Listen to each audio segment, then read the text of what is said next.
health officer with this bill, so I was just Well, curious. naturally, if you have something that happens that there's an epidemic and it is known, say health officers definitely going to be involved with that part of it. But ADM is one as far as water management. Okay, I tell you what I'm going to do. I'm going to back up this. We're going to call the long row. And Okay. Senator Beasley, Senator Bell, Senator Butler,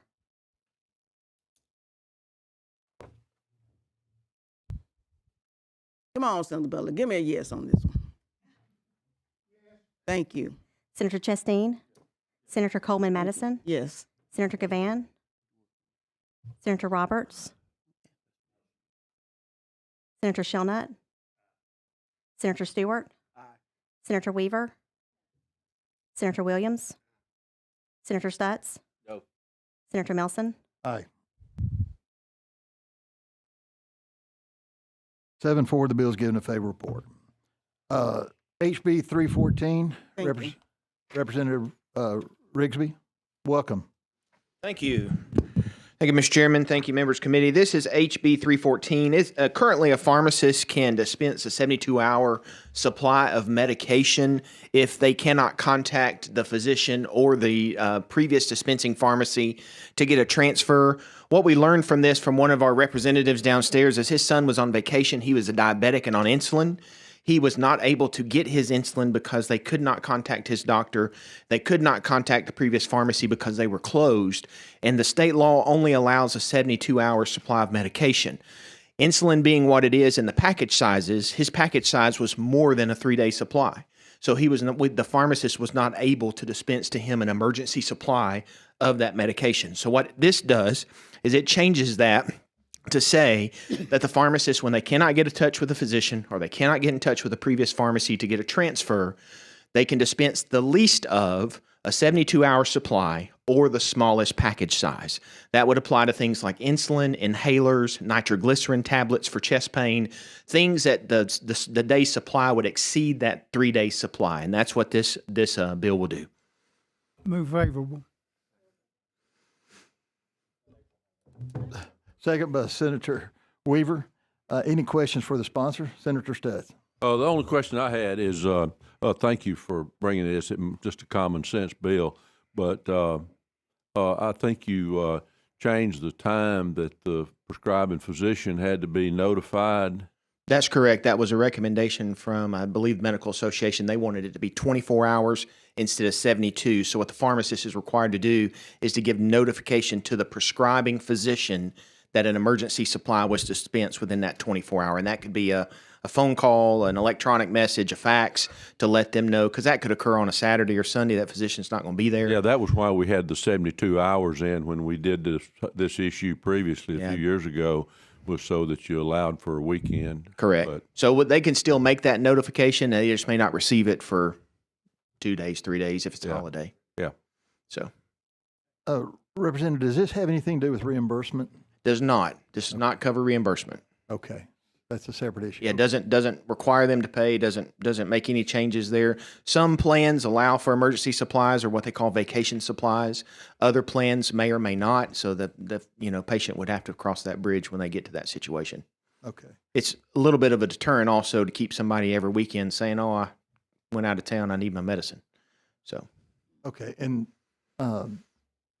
that involve controlled substance, I'm sure. it does involve controlled substances, not class 1 or class 2. It does involve control or narcotics. It does allow 3, 4s, and 5s, so things like your Xanax or something like that for a 3-day supply. Okay. We have a motion and a second. Call the roll, please. Senator Beasley, Senator Bell, Senator Butler, Aye. Senator Chasteen, Senator Coleman Madison, Aye. Senator Gavan, Senator Roberts, Senator Shelnut, Senator Stewart, Senator Weaver, Senator Williams, Senator Stutz, Aye. Senator Melson, Aye. All right, 11-0, the bill is given a favorable report. Thank you, Mr. Chairman. Thank you, Thank members. you. SB 210 by Senator Roberts.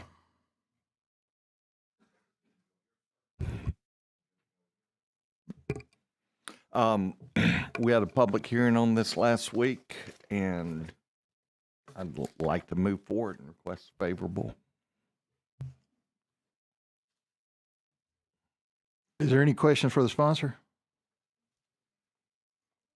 Senator Weaver? I heard there was amendment. Do we have a copy?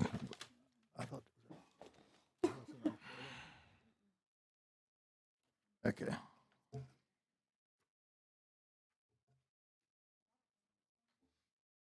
I have something that contemplates an amendment, but I've not received an amendment on that.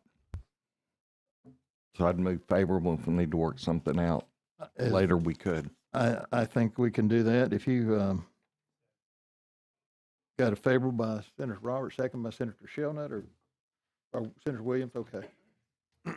Any questions for the sponsor? All right, we'll use the previous row if no objection. Okay, Bill's giving a favorable report. SB 193 by Senator Shelnut. Thank you, Mr. Chairman, for getting this on the calendar at late notice, but this is a technical cleanup bill between the Board of Dental Examiners and the Alabama Dental Association. We have a sub, and what it did, it deleted the word general supervision and just put direct supervision. If there's any questions, I've got some experts here, but it's agreed upon substitute, so I move for adopting the substitute. Second by Senator Coleman Madison. Any questions for the sponsor? Any questions? Move in favor. All right. Second. We have first and second. Any objection to previous row? All right, the bill's given a favorable report. Thank you. Senator Roberts, we covered your other bill earlier before you came here, so we're, all right. Thank you. We're adjourned. Okay.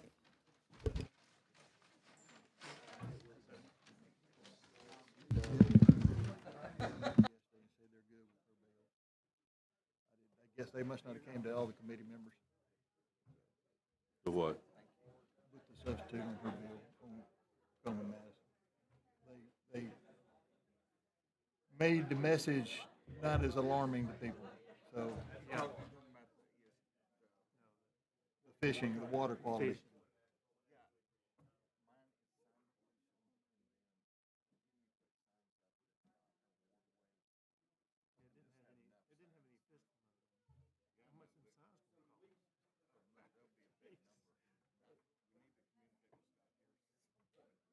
Yeah. Well, ADM's the one that was all worked up, and I'm surprised that conservation didn't say anything.